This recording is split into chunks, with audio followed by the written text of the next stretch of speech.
લોકમત ન્યૂઝમાં આપનું સ્વાગત છે। આજે લોકશાહીના પર્વની ઉજવણી થઈ રહી છે। સ્થાનિક સ્વરાજ્યની ચૂંટણીમાં આજે વડોદરા મહાનગરપાલિકાની ચૂંટણી હોય, મતદાન કેન્દ્રો ઉપર મતદારો પોતાના મતાધિકારનો વહેલી સવારથી ઉપયોગ કરી રહ્યા છે।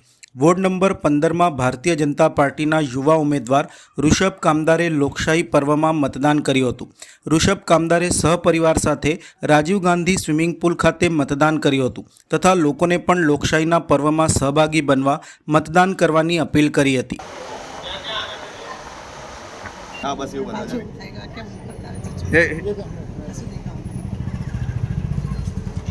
बस आज मतदान कर्યું છે અને એ જોતા એવું લાગી રહ્યું છે કે સરસ છે પ્રતિસાદ અને લોકોને પણ અપીલ કરું છું કે આપ લોકો પણ વહેલામાં વહેલા આવો મતદાન મથક ઉપર અને મતદાન કરો અને તમારા મતાધિકારનો ઉપયોગ કરો। બસ એ જ ભાવના સાથે નમસ્કાર। બસ મત આપ્યો છે, આજે બધાને સરસ વોટિંગ થયું છે, જોયું અમે, અમને બહુ જ આનંદ થયો જોઈને કે સરસ ચાલી રહ્યું છે। મને બહુ જ ગર્વ છે કે મારા પપ્પા હતા ચૂંટણીમાં ઊભા અને એ જ વખતે મેં સૌથી પહેલા મત આપ્યું છે અને હું બધાને અપીલ કરું છું કે બધા જ વોટ આપો અને પોતાનો મતદાન કરી અને સહાયક બનો।